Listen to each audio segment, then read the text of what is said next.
Yeah, we've had a good week, good energy. Guys are on offense, definitely taking on the different things that we've asked them to do. It's a collective feeling that needs to take place, and obviously there's a major change at that position, but all the positions are involved in this process of getting better, and it's been fun to see that. There's been a collective effort.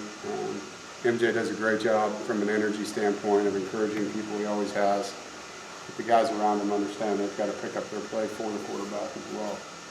Yeah, somewhat lost this week with MJ is that Marshall is a very solid team. And Yeah. do you kind of see any similarities to like your Northern Illinois squads where you were the 41-year-old coach and now you're going against the 40-year-old coach? Yeah, I told our team that, like, these are the games that we had circled on our schedule at Northern. We made a huge deal out of playing Power 5 teams. Kids on our team were slighted in recruiting. That's how we talked to them. Nobody wanted you on that roster. No one recruited you on that roster. And so we know, I've spoken to them about it, and we're going to get Marshall's best. You can point to the wins they've already had with Virginia Tech last year with Notre Dame. So, and then just the history of us playing them. When I was there, I don't remember how many years ago it was, but we went down 13-3, 20-10, and then had to come back to win the game. So we know, our team knows, that we're playing a good football team, and they're well coached. They've got good players, and they'll come in here ready to play. What is the biggest thing defensively when you look at them trying to maybe run first on offense? For their defense? Mm-hmm. No, your defense. Our defense? Yeah. It's really continue doing what we're doing. We've played really well stopping the run. We've been excellent on third down. And I think the area that when you play Marshall, explosive plays, they've got some dynamic guys after the catch. Their quarterbacks are really good athletes, so scrambling around, our guys got to be disciplined in coverage. If he does break the pocket and not let people get behind us, that's hurt us this year a couple times. But, I think it's just a continuation, and our tackling in this game will be really, really important because there will be space plays.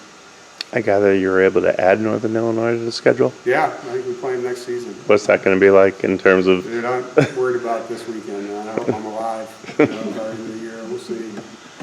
I think earlier this week or last week you talked about some of the offensive plays that didn't end up working out because guys either ran their routes inside instead of outside or what have you.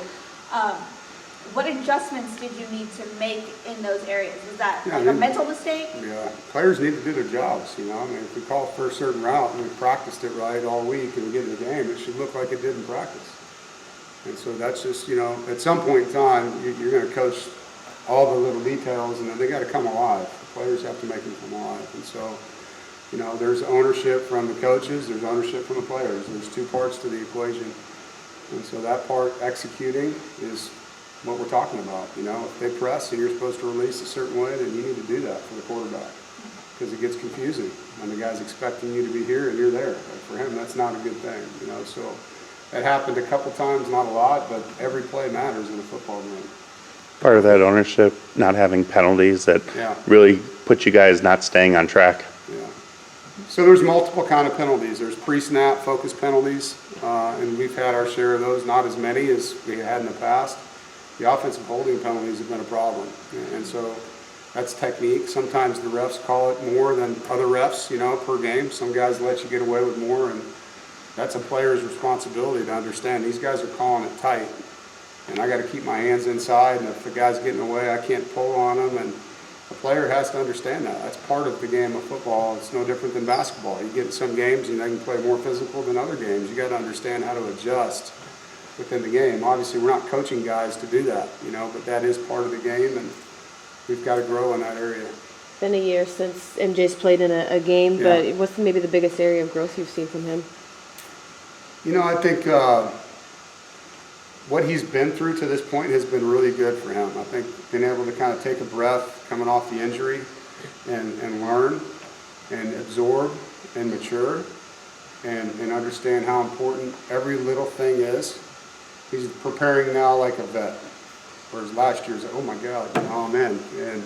And he went in and did some good things, and then he went in and didn't do some good things. And I think he's learned a lot through the process. He's matured, which is what you would expect from a second-year player.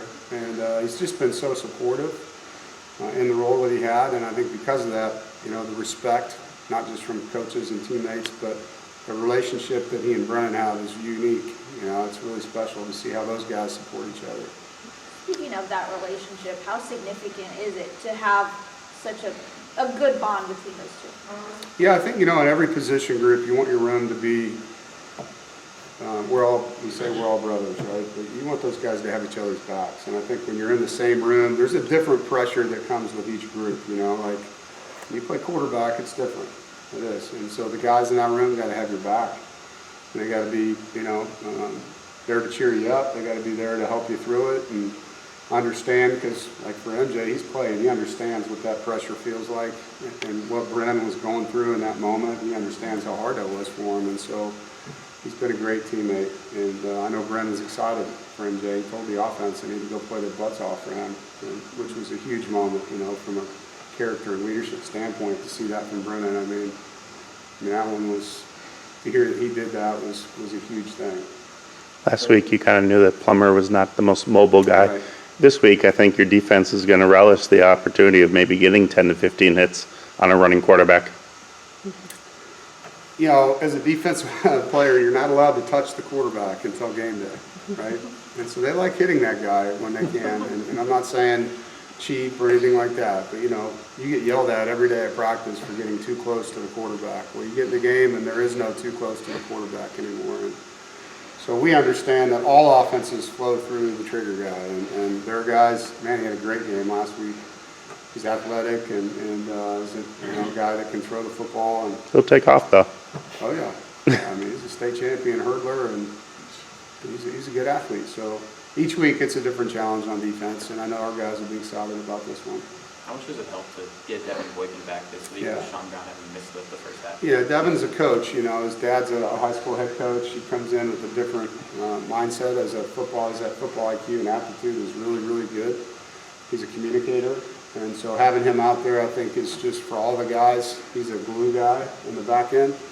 He can direct traffic. He can play all three positions, nickel, strong, and free. So he gives us flexibility in our package that way. And so we're excited to have him back. You know, getting Rock back 2 weeks ago, getting him back, Dylan McMahon back. Like, we're starting to see some progress in our health, which is the right time to do that.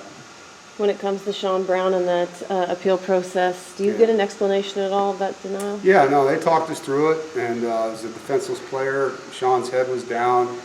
If there's any contact to the neck and the head, then they're going to call targeting, and as much as we all thought it was a great play, because it was, his head was down, and so that was the ruling, and I'm not going to say I like that rule, I don't, but that is the rule, and so that's the decision that was made, and I support it.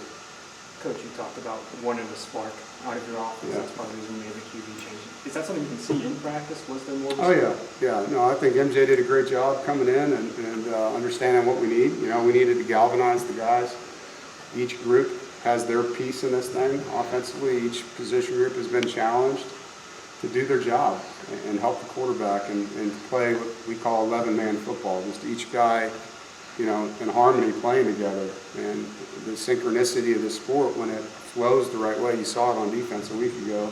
It's just guys working together and making it look really good, you know. And you can have the same thing on offense, and we've seen spurts of it. But that's where we want to be, you know. We want to be a four-phase team: offense, defense, special teams, and then our sideline energy.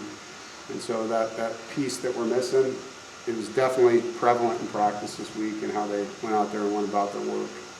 Would you say that the most important pieces is that offensive line, because you got some guys Sure. that were in there and everything? Yeah, I think everything on offense, the functionality of an offense, if you block better, each play looks better, okay? The quarterback has more time to throw. The receiver has a better opportunity to get open, right? The running back has a bigger hole to run the ball through. It all starts with that. And so when those guys can function 5 as 1 in that group, and then you tie the tight ends in sometimes to the blocking schemes, it helps everybody. It does. And so having Dylan back in the middle will help that. Cooper now moving to guard so he can take the experiences he had at center, with Dylan now telling, you know, the protections. He doesn't have that mental piece now. He can just play. I think you're going to see a different group.